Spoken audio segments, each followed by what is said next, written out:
Real people, real breakthroughs. This is the Psychology of Eating podcast, where psychology and nutrition meet to uncover the true causes of our unwanted eating concerns. Your relationship with food will never be the same.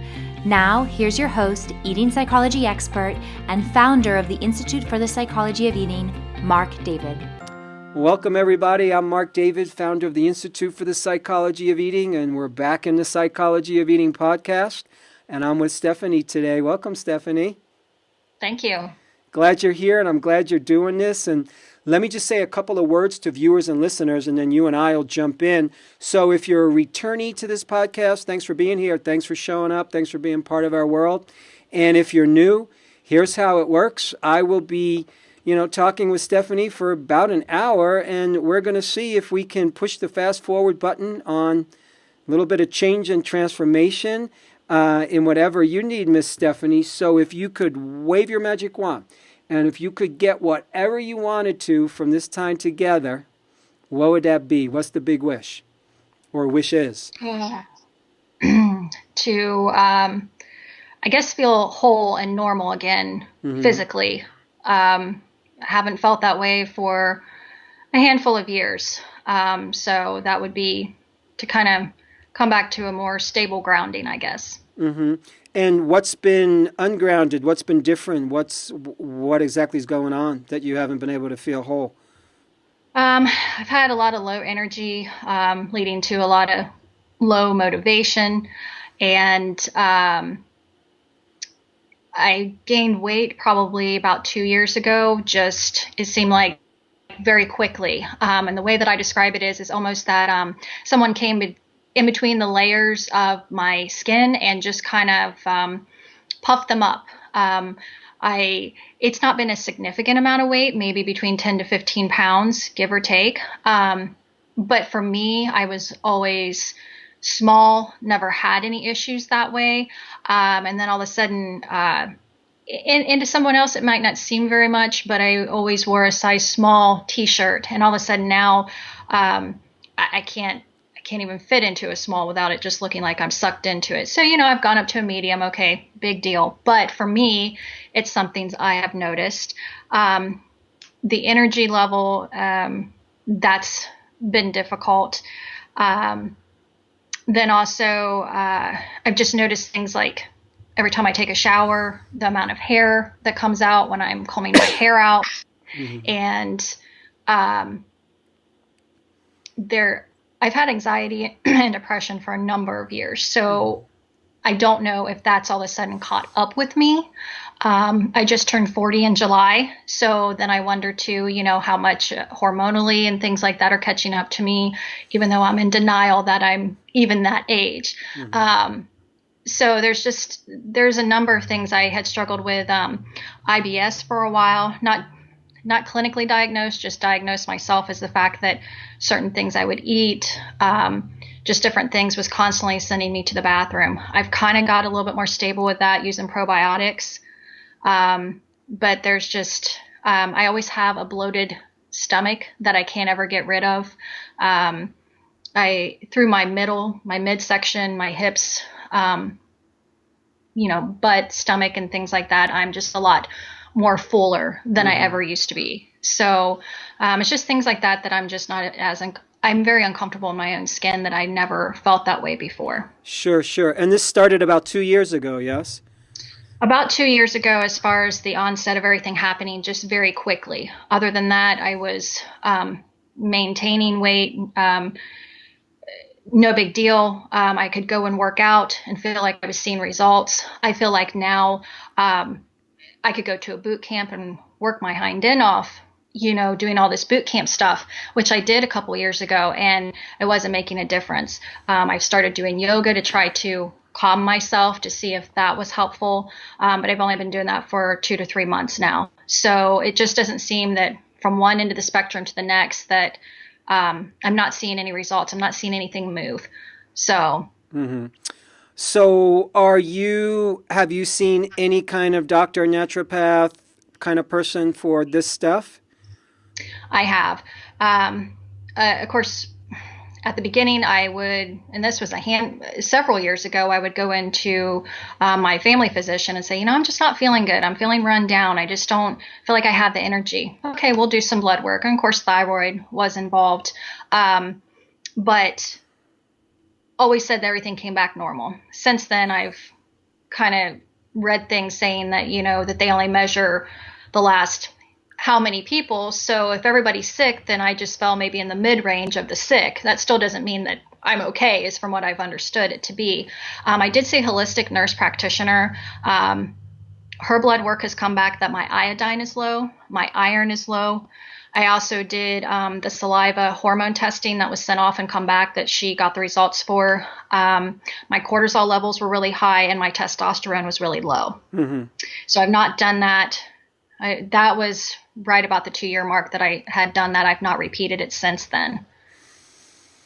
Mm-hmm. Okay, because frankly, the symptoms that you have described to me can definitely match low thyroid.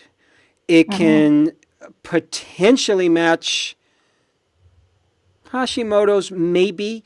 But oftentimes if you go to a traditional doctor, they normally don't do the kind of in-depth thyroid testing that you would want, that more of a functional, holistic medical doctor will do. Inexplicable weight gain, bloating, low energy, hair falling out are classic thyroid symptoms. Classic.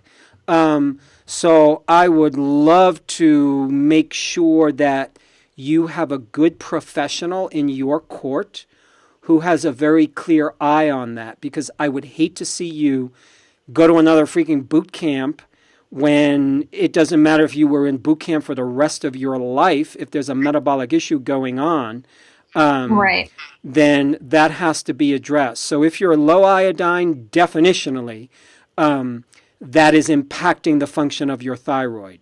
So that actually makes sense to me. Just so you know, a traditional family physician, you're not going to get where you want to go, with all due respect. It's just they're just not contemporary with the kind of advances that are happening in a lot of the medical testing that's out there that are relevant for today. Also, the fact that you're low in testosterone, and it's funny because we normally don't talk about testosterone for women, but and we don't usually need to on the one hand, but on the other hand, most medical science just doesn't notice it because it doesn't think about it. It thinks women and, estrogen, progesterone. Right. So if a woman is too low in testosterone, that can impact your mood, that can impact your energy level, that can potentially cause bloating, mood issues, all the way around, sex drive, so low sex drive. So what I'm saying is I just want to raise my hand and say, so this nurse practitioner that you saw, the last testing she did was when? Let's see. It would have been August was my last blood results. And so you came back low iodine. Have you been taking iodine? I have, but then I hadn't been consistently. But I really don't, I guess on just a feeling level, I don't feel that when I take it that it really makes a difference one way or the other. So, well, here's the thing. It can take a while to replete. Taking iodine 1 day or 2 days or 3 days or 7 days doesn't mean it is going to bring you back to normal. So what I want you to think about is you have potentially, and this is what normally happens for us, it's usually not just this one little thing. It's usually a cluster of events that are going on in the body. So even being low iron, just low iron by itself, nothing else, can make you low energy, low mood. Yeah. So if we start increasing your iron, we increase your iodine, we do that consistently, and we truly measure T3, T4, everything, thyroid related. Have you heard of functional medicine, or have you ever worked with a functional medicine doctor? I went for a consultation. Financially, he had wanted $1,500 to start, and then the supplements. Financially, I haven't been able to afford that, Yeah. but he did kind of do a workup of to a point of what he thought that I would need, and he just agreed, like on the cortisol level, that the boot camps were the worst thing that I could do for myself because it was just sending more stress signals to my body instead of helping me. Yeah. But he really didn't dive into maybe necessarily what I should do, except I think he just said that I should do something maybe more low scale but longer. So I interpreted that as maybe like walking, but walk more or walk longer, something like that, or even like high intensity intervals to where I would, get my heart rate up, but then kind of slow down a little bit before I did it again, to where it wasn't a boot camp, to where it was just start to finish, go, go, go. Sure. Did your nurse practitioner give you an iron supplement to take?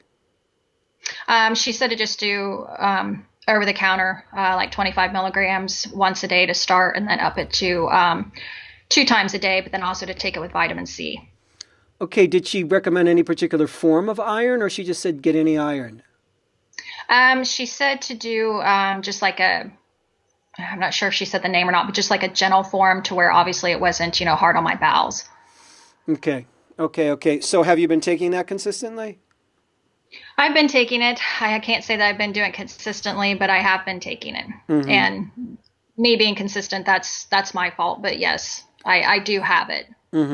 So there's a form of iron that is useful to take to replete the body of iron. It's called iron bisglycinate, BIS glycinate. That's a gentle form. It's well absorbed. A lot of the irons that you buy in the health food store or the supermarket, they're not so well absorbed. So that's a concern for me if you're taking iron, that you get the most absorbable form. The form I just mentioned, very, very good, very helpful. Iron bisglycinate. I would take iodine more consistently. Okay. And you also, it's when you can afford it, I would look at going to a doctor who could work with you on hormones, who can look at thyroid, and potentially also consider you may be a candidate to take progesterone. Because also she did give me the cream that had to rub into my wrist at night. And did you do that consistently for any amount of time? I did, and I found that it was, with her saying doing it at night, sometimes I wasn't sleeping as well for some reason. Got it. You could also take it in the morning. Morning's fine. Okay. Doesn't have to be at night. But that can also help with the symptomology that you're talking about. So, let's bump this conversation up to a more meta level for a moment. I totally get why this would be upsetting to you. Like, makes perfect sense. So you don't have to mince words about like, hey, like all of a sudden, like my body's ballooning. Like nobody wants that. A woman doesn't want that. A man doesn't want that. On top of that, you don't want to lose your energy. You don't want to lose your hair, for God's sakes. So let's call this like, we're putting on like the red light here. Like, whoa, something's going on here. Right. I will say in general that particularly when we turn 40, it's an interesting number. When you turn 40, when you turn 50, there is a clear, consistent, I've just noticed this, just watching people, observing humans. I'm a fanatic about this stuff. I love collecting stories and noticing a lot of people, when they hit 40, there's a shift. There is just a shift in all ways. Now, when did you turn 40? In July. In July. Are you a Cancer? Leo. All right. Yeah. So, when you turn 40, the writer Henry James said, a writer finds her voice at 40. We find a different voice for ourselves at 40. There's a different maturity that happens. There's a part of us is born that's a little bit more clear, a little bit more direct, a little bit more like, here's who I am. A part of us gets grounded more in the world. So there's a certain kind of birth that happens that I think is more of it's more personal. It might be, you can call it more spiritual. At the same time, the body often undergoes a shift, and that shift is not as lovely. And and the shift is like, whoa, we're not immortal anymore. We're not going to live forever. And all of a sudden it's like, yeah, the body gets older. Yeah, the body doesn't cooperate. So in my experience, what happens is if one cares about one's health, if one cares about one's looks and weight and fitness, then we actually have to get more exquisite and more specific than we have been in the past. Because when you're a teenager, you could throw a lot of garbage into your system, and you could eventually recover. I'm telling you, Stephanie, I look at the stuff that I ate from age 0 to 21. I don't know how I'm alive, Right. Yeah. But youth has a way of keeping us resilient. As we get older, you have to play a tighter game. So it makes sense to me, and I wish this wasn't the case, that we have to look at, okay, well, what is your testosterone? Should we take progesterone? Are you taking your iron? Do you need iodine? It's like all of a sudden, all of that becomes a thing. And when I say we have to get more exquisite, it means there's a lot of trial and error that goes down here. We have to do trial and error and trial and success. That is the only way to sleuth this out and to be good detectives. So what I'm saying is, anytime you get help, in the ideal universe, you want it to be the right kind of help. And if it feels like it's the right kind of help, then you want to follow the clues. Low in iodine, take iodine. Take the right form of iodine. Find out what that is. Low in iron, take the right form of iron. Be consistent. Usually when you're repleting with a supplement, like a mineral, like a vitamin, you're thinking about 3 months. Okay. Consistently. And I'm giving that as a ballpark figure. Honestly, some people who are low in iodine could take iodine and you notice it like 3 days later. Some people, you don't notice it. So sometimes it just takes the system a while to get back online, to absorb, to replete, to rebalance. If there's other deficiencies going on, everything has to kind of converge at the right moment.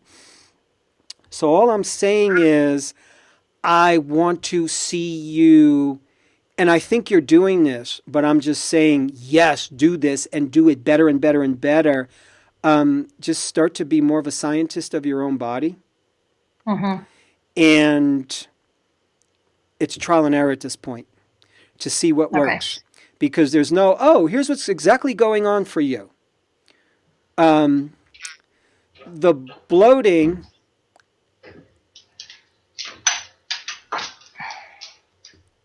you okay? I'm sorry.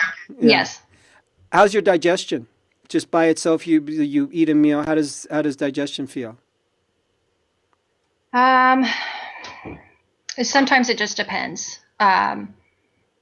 Sometimes I'm okay, and then there's other times where I just, my stomach just knots up, and just running to the bathroom. So it just depends. 3 or 4 days ago, I was having a lot of anxiety about things, just in my life in general, and I'm in and out of the bathroom 3 to 4 times over Thanksgiving weekend.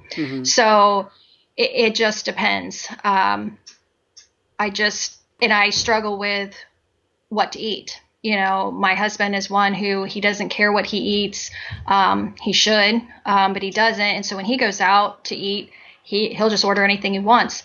And it takes me a while to sit and look on the menu and figure out, is this going to be good? Is this not? And I think I've read and looked at so many different things that, whether it be, okay, could I have a gluten sensitivity, what's going to be good or not. So then sometimes I wind up, a lot of times when I'm around my house, not eating in fear that, did I buy the right things at the store? Should I eat this? Am I better off not to eat something versus something that's bad for me? So I struggle with all that, but the digestion sometimes is not what I would like it to be, I think. Mm-hmm.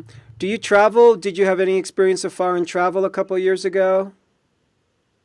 No, the only thing that I've had digestion wise, I've never been out of the country, but my children always took cows in their county fair, and I wound up contracting. I'm not sure if you're familiar, but it's called Cryptosporidium. Mm-hmm. It's in the calves that they were raising at the time, and my daughter started out with it with a very slight case.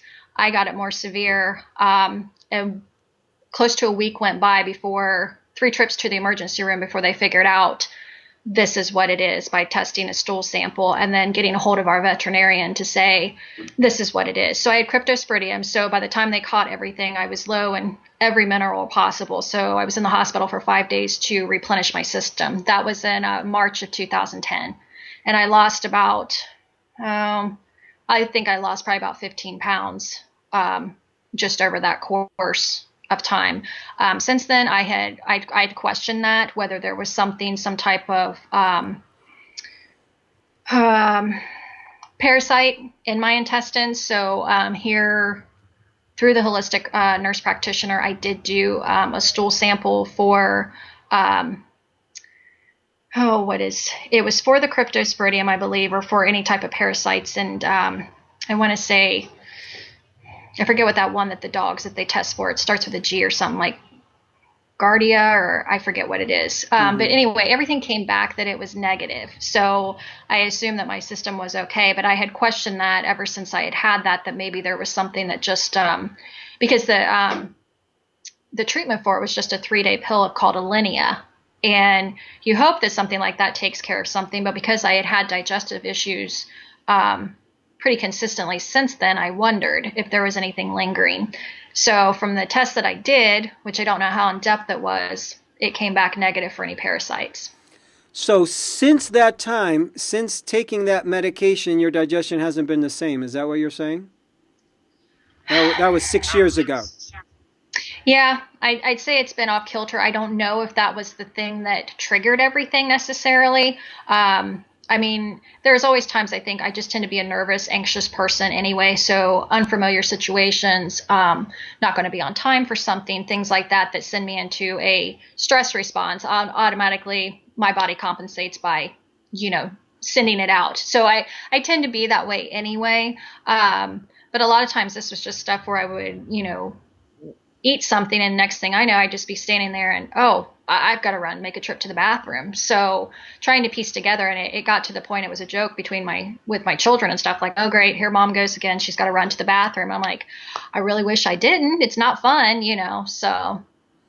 Mm-hmm. Have you had any courses of antibiotics over the last 2 or 3 years? The only time I've ever really been on antibiotics is that I have a lot of tonsillitis. My tonsils were really bad when I was a kid, never got them taken out. So occasionally now I will have, it starts out as sinus drainage, goes into the tonsillitis. So they usually have to treat usually about 2 times each time I get the tonsillitis to actually get the strong enough antibiotic. But every time I'm on that, I try to up my probiotics to level out my gut, things like that. But as far as being on anything real particular all the time, I haven't been. When was the last time you had a course of antibiotics for the tonsillitis? It might have been back, I don't know, maybe like February, March of this year. Got it. Have you had any vaccinations in the last 3 years? Flu vaccines, anything?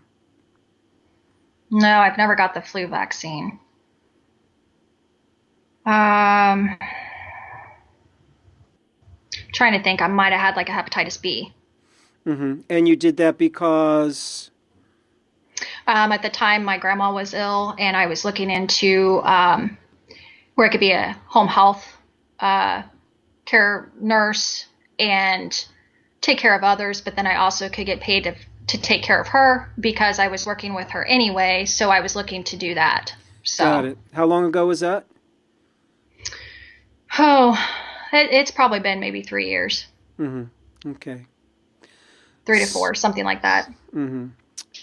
One last question I have for you. What would you say has been the two, other than the health stuff, taking all health stuff off the table, what's been the two biggest stressors for you in the last 3 years? Very easy questions. My marriage. And my children are 19 and 21, and they were my life. So the marriage never worked. Been married for 22 years.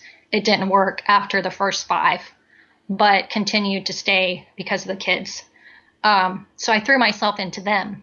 I always worked part-time, and they were my full-time as well. And because the marriage wasn't there to have someone to talk to or have that adult to go to, I threw myself into anything and everything with them, their school activities, sports, anything.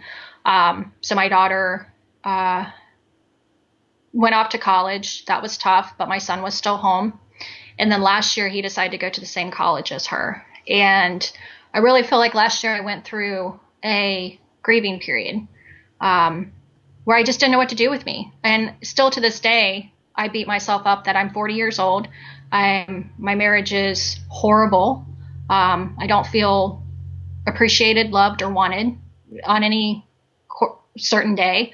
I give of myself to my children. I was giving of myself to my grandmother for the last 6 years when my grandfather passed away, and she passed away the middle of September. So, my children and my marriage has been huge. Yeah. So I struggle to put my feet on the floor every morning. That there's, I don't really look forward to anything. I don't really know. I know there has to be something bigger and better out there for me, but I don't know how that's going to manifest or what that's going to be. Yeah. So. Thank you for answering so honestly. I know that wasn't easy. What are you going to do about your marriage? I know I need to get divorced. There's not any signs of saving it.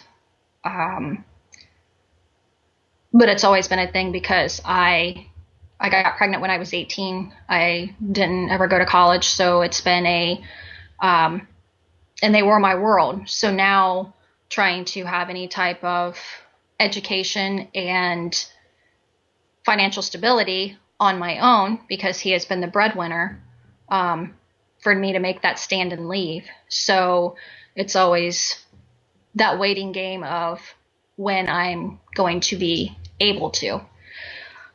So, but I've tried different things, and I don't see that there's going to be anything different happening, and especially when I can only change it on my half, and there's not any changing on his part from what I've seen over the last how many years. I get it.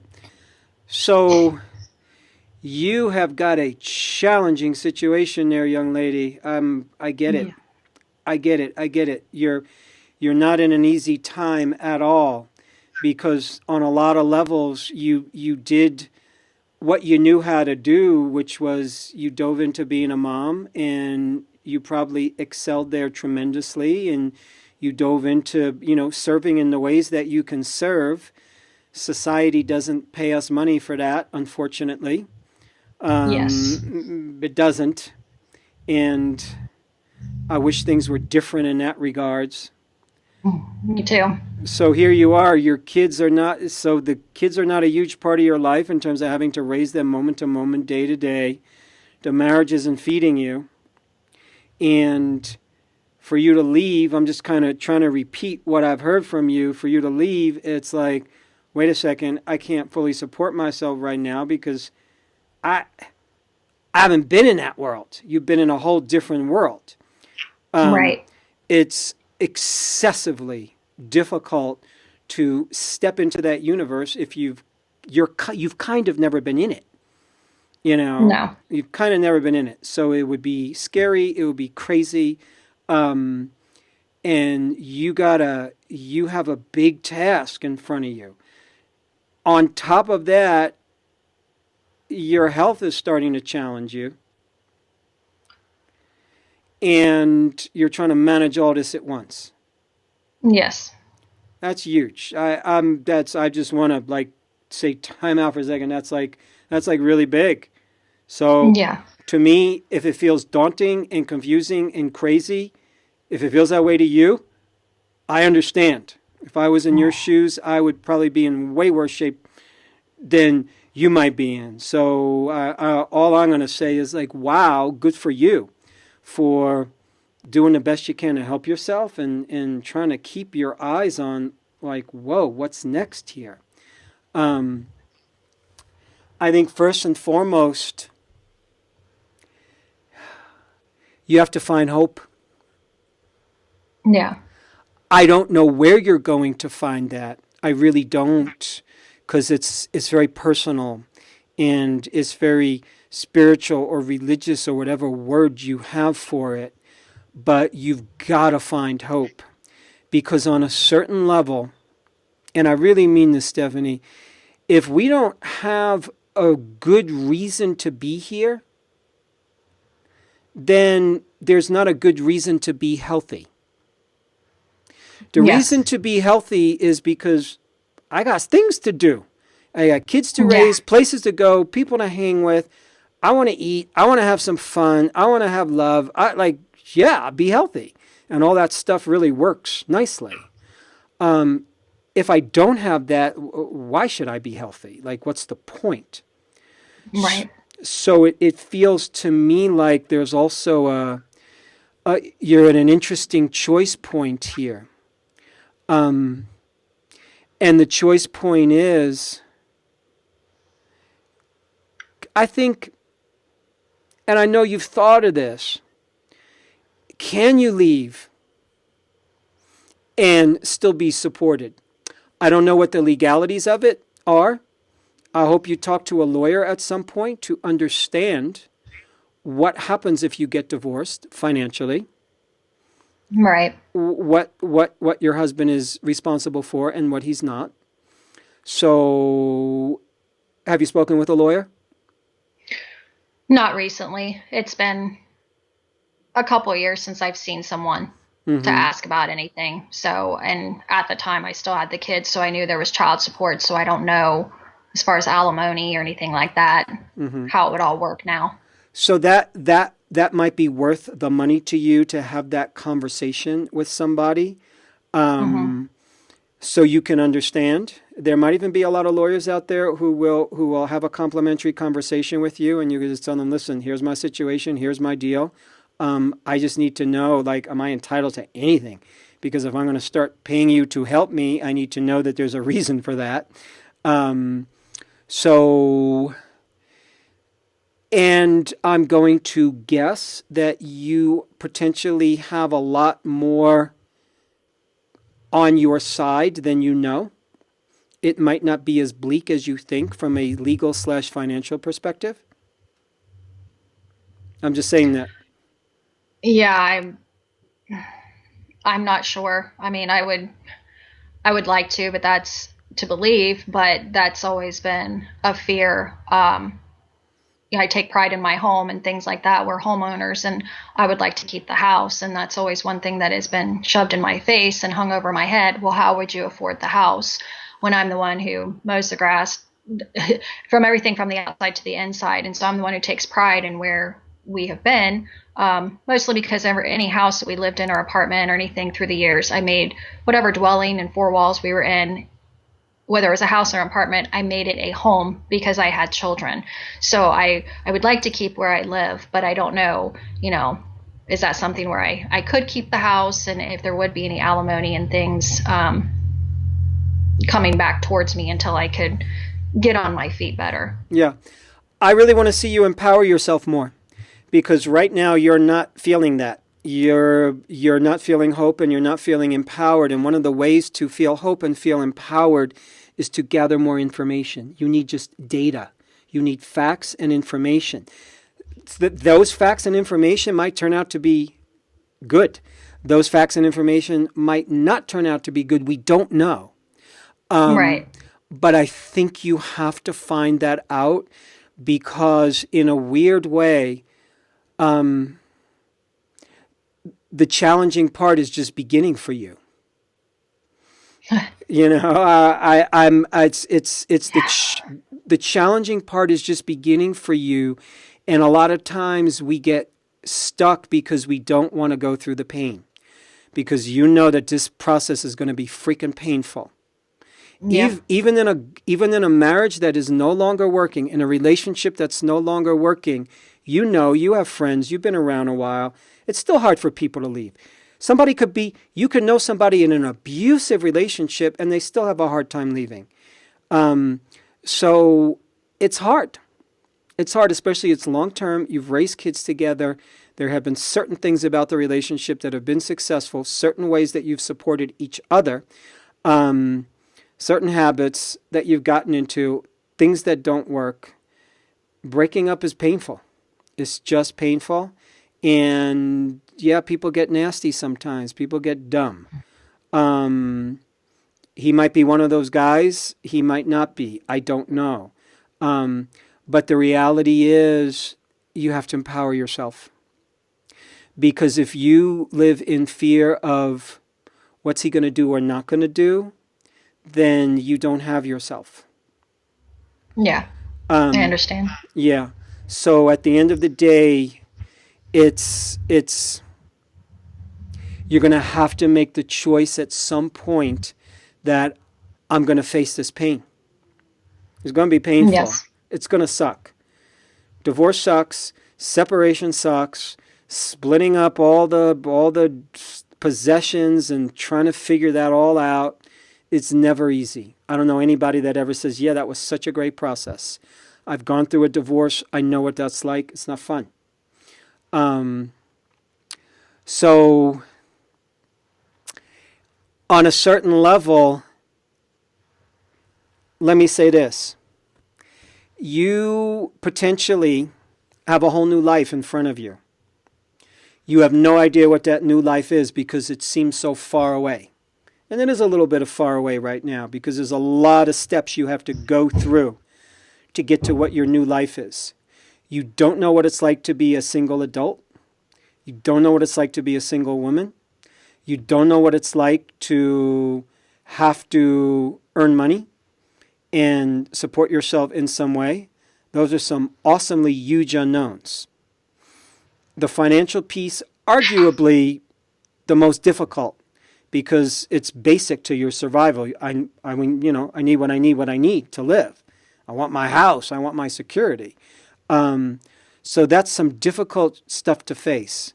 Yes. You have to marshal all your resources, and I'm talking about friends, family, whoever loves you, whoever supports you, who's ever in your corner. Now's the time to call in the people that love you to stand by you, because you hopefully you have that, because this is hard to do alone. It's not easy to go through this alone. Do you have help and support and people that love you through this? Yes. I mean, I know they would be there. I just feel like it's been ongoing for so long that they just kind of know how it is. So I feel like a broken record. Mm-hmm. So, but I know they would be there. Yeah. So they will be there. And all I'm saying is, I'm feeling like for you, now is not the time, but now might be the time to say to yourself, I need to make a move and I need to make some decisions, and look at a calendar and give yourself a by when. So actually have like put some dates in your mind, you know, something, I want to talk to a lawyer by, you know, within another month. I want to gather information about that. I want to be able to feel like I can be on my own and support myself in another year, and start to make a tangible goal for yourself. You don't know how you're going to support yourself necessarily. But if you say, I want to know that in another year, it starts gears going. You then have to Right. take certain steps. And maybe you're feeling stuck. I don't know. But part of reclaiming your health and reclaiming your energy is reclaiming you. Yes. So we can focus on all the health issues right now. For sure, that complicates everything. But what I want to say is I strongly believe, I know that as you step up and empower you, your health has to get better. It has to. Yeah. Is it going to be perfect? No. But you'll do it step by step. And this is the most difficult time of your life.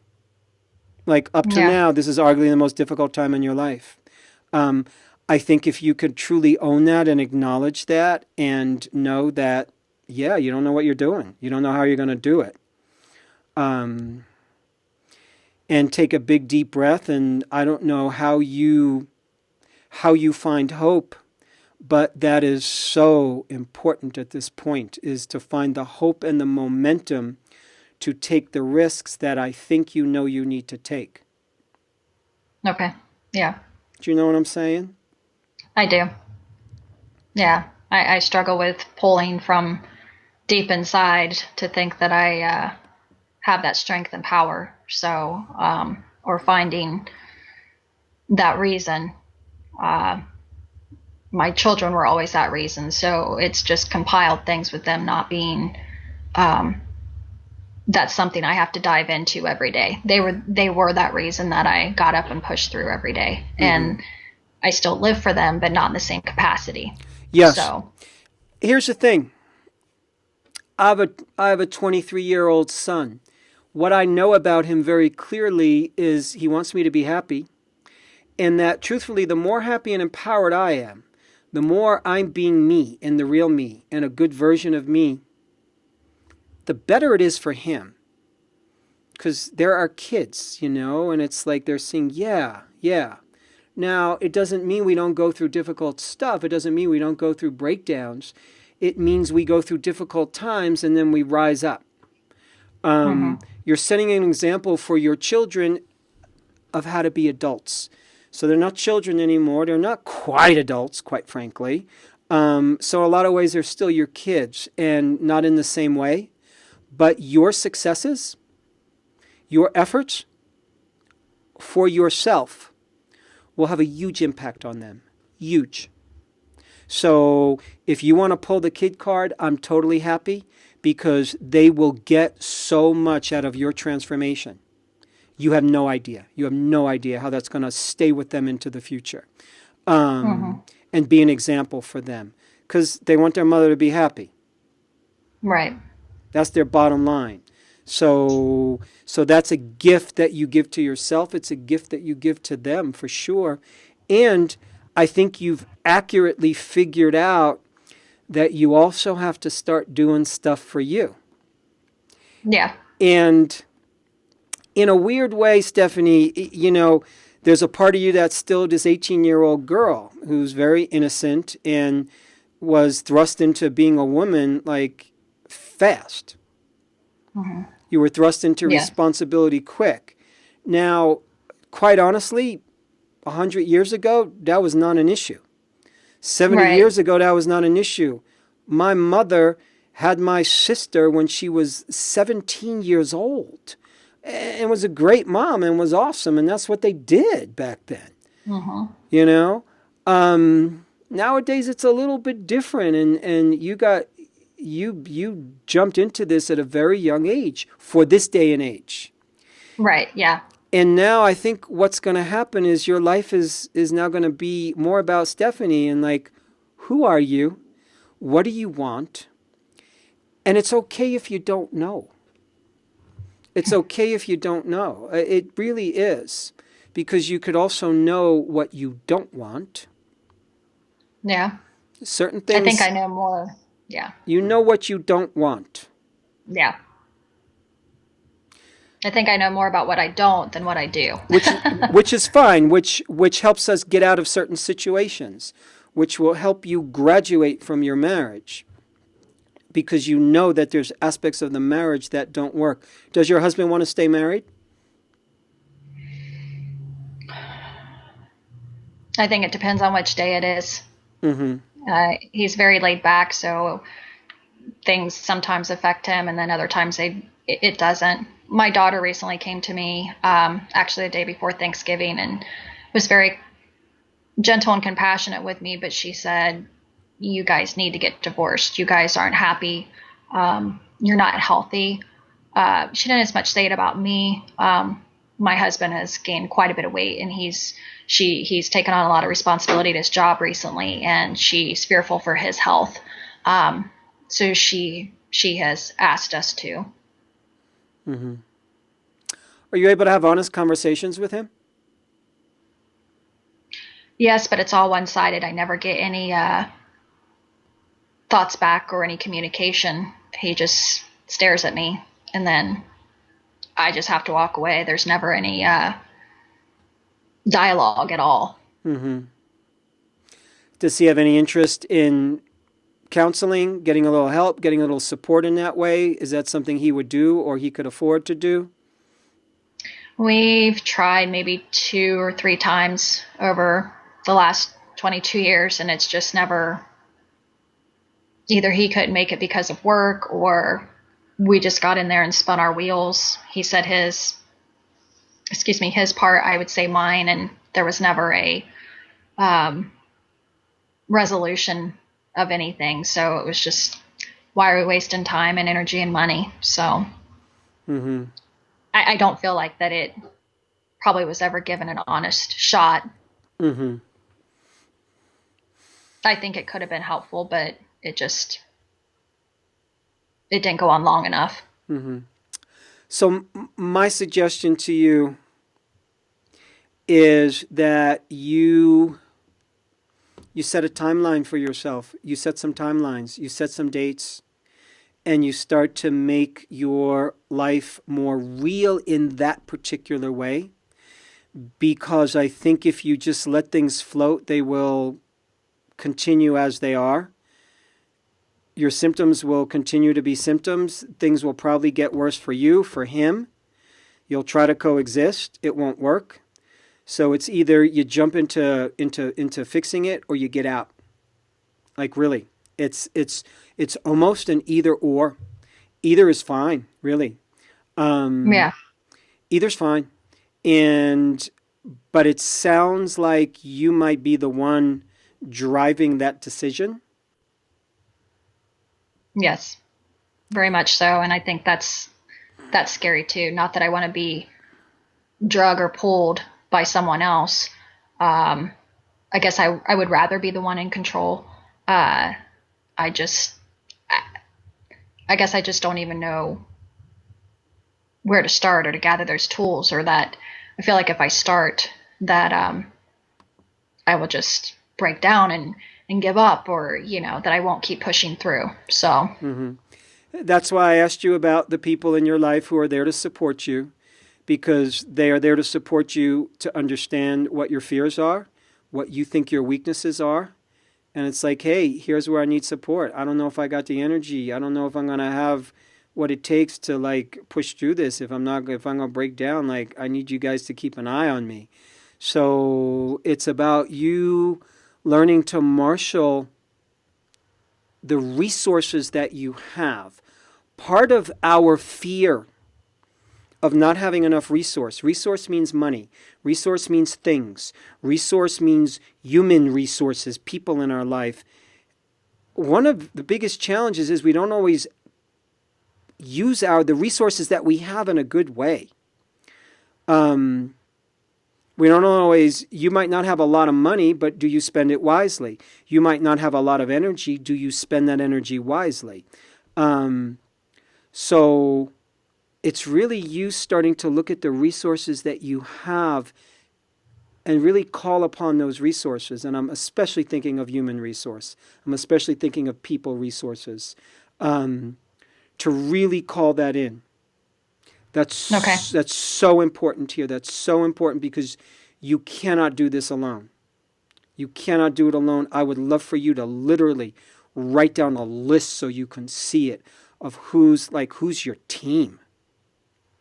Who are the people Yeah. you can call up anytime, and you make sure you enroll them and let them know, hey, I'm going to do a little bit more of a deep dive here right now. I'm going to face some stuff in a different way.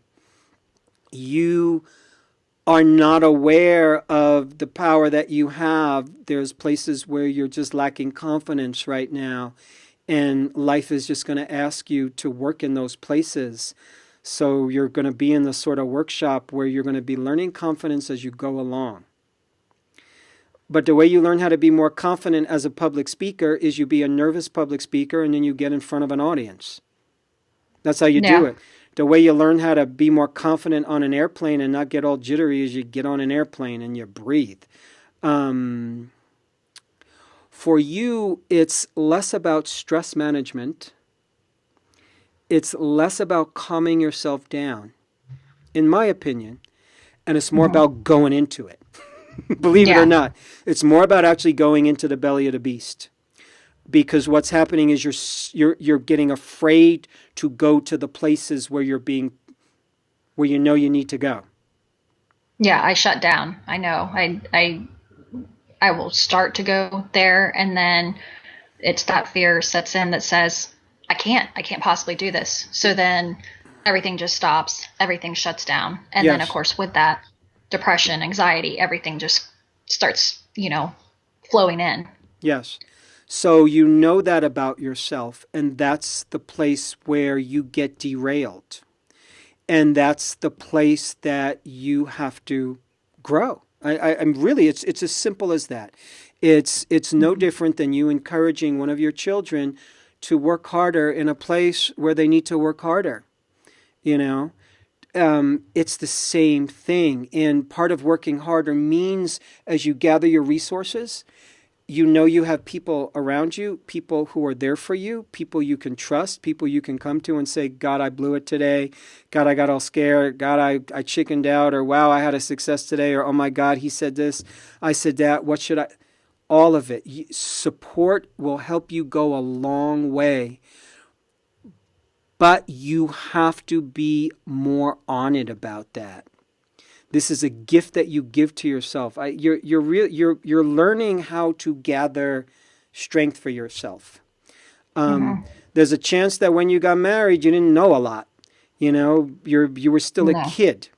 So in a lot of ways, you're learning how to be, and you've learned how to be a woman in so many different ways, but now you're learning how to be a woman in a whole different way, in ways that you haven't learned, and it's scary.